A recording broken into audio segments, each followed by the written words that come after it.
afternoon, everyone. It is Question Tuesday.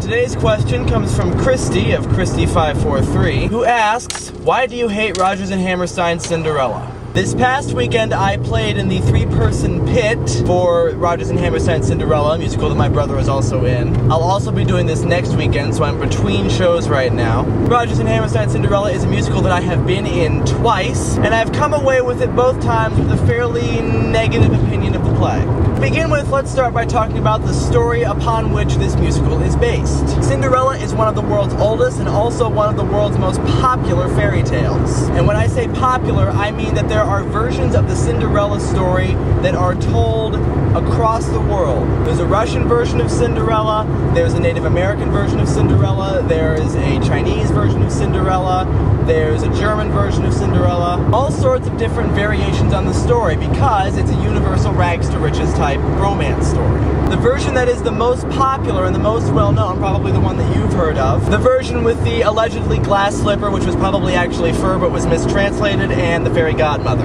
Also the version that Rogers and Hammerstein's musical and also the Disney movie are based upon is the French version collected by Charles Perrault. This version of Cinderella also happens to be my least favorite. I'm not a big fan of the fairy tales of Charles Perrault, and I'll tell you why. Charles Perrault was of the opinion that only 3 types of women existed in the world. Women like Cinderella, who were sweet, demure, and submissive. The women like the stepmother, who were cruel and overbearing. And the women like the stepsisters, who were foolish and silly. So Charles Perrault was very much a sexist, 1600s Frenchman. He was pretty much a product of his time, so we can't really begrudge him that too much. And the result of this is that the protagonist, a woman, is a completely uninteresting character. Because Charles Perrault believed that completely uninteresting women were the only type of women worth knowing. So the problem with Rogers and Hammerstein's variation on this story is that the musical is very much dependent on the title character.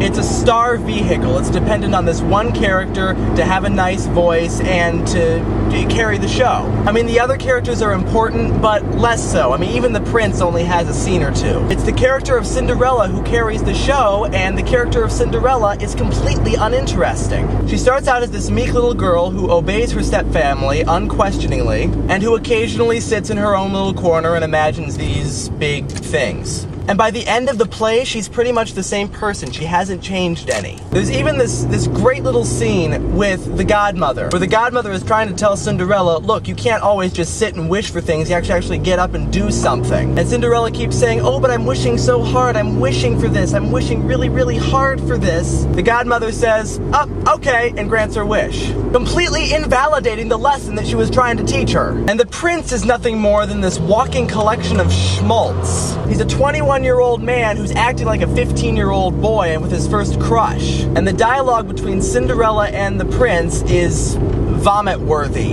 Essentially, the thing that makes this show interesting is the comic relief provided by the stepfamily. And the most interesting character in this entire musical is the herald, who sings the song at the beginning and then has like 3 or 4 lines through the rest of the musical, and most of them are, yes sir. And so that, ladies and gentlemen, is why I do not like Rogers and Hammerstein's Cinderella. And with that, I will see you all next time. Bye.